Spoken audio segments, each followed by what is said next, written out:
Sorry about that. My son didn't realize I was recording for school.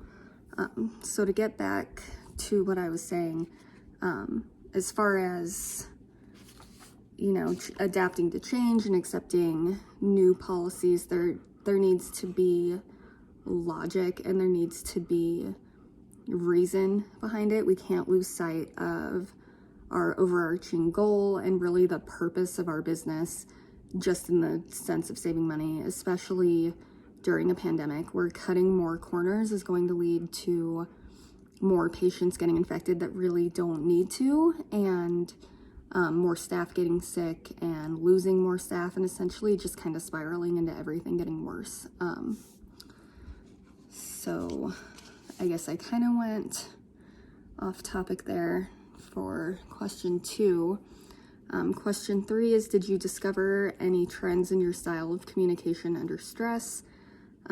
So I was pretty strong in everything except for the violence total on my stress, my communication under stress. I tend to, when I'm communicating in like conflict situations or things like that, it can be very dependent on the situation for me. My first instinct is to just avoid conflict altogether, but realistically that's not an option. There's always things that come up. There's going to be conflict between coworkers, there's going to be conflict between you and your patients, there's conflict between you and management. Sometimes it's impossible to not have conflict. So when faced with conflict, I try my best to prepare with what I'm gonna say and kind of have things ready to go rather than just going in blindly and emotionally, because I've learned responding emotionally gets you into a lot of trouble.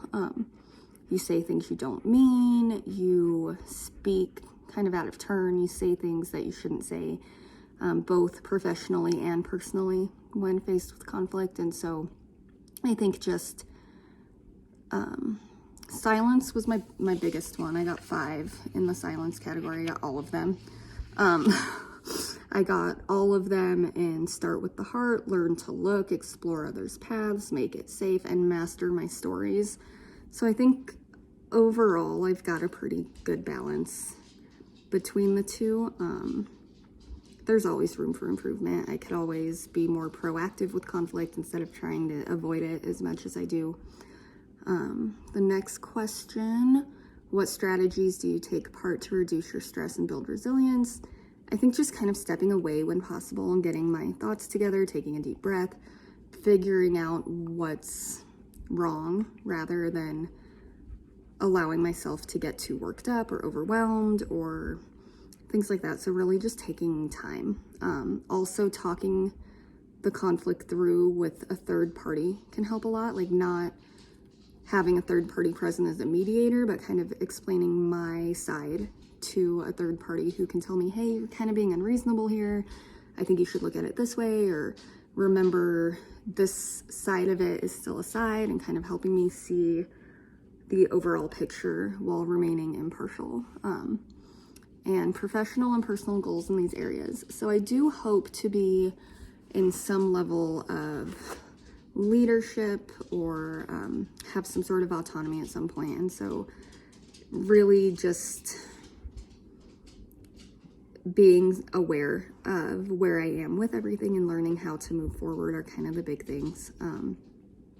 So continuing self-reflection like this, having kind of like debriefs after any sort of conflict event or anything where you could really sit down after and look at what could I have done differently, what could I have done better, and how can I improve this going forward. So I think really just introspection and consistent revisiting of those things is really the best way to thrive in those areas. Sorry about the 2 videos. I'm gonna try and upload them both. Hopefully they'll upload in order and we'll get both videos where they need to be. Thank you.